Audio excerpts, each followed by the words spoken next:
কি বলে নাচছে? হরিবল। ও ভাইরা কি বলে নাচছে? সবাই গাও তুলতে হবে, সবাই মিলে হরিবল।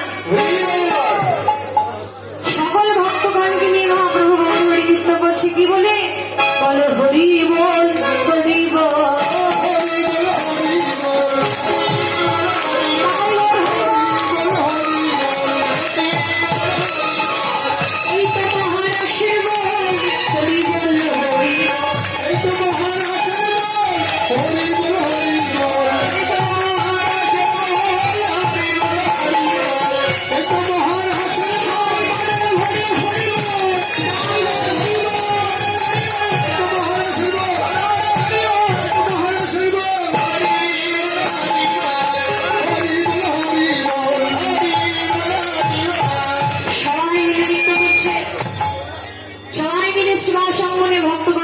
মহাপ্রভু গৌরহরি নৃত্য করছে আর গৌরীর রাস দর্শন করে বৈষ্ণব গীতকর্তা বলছে রাস রসে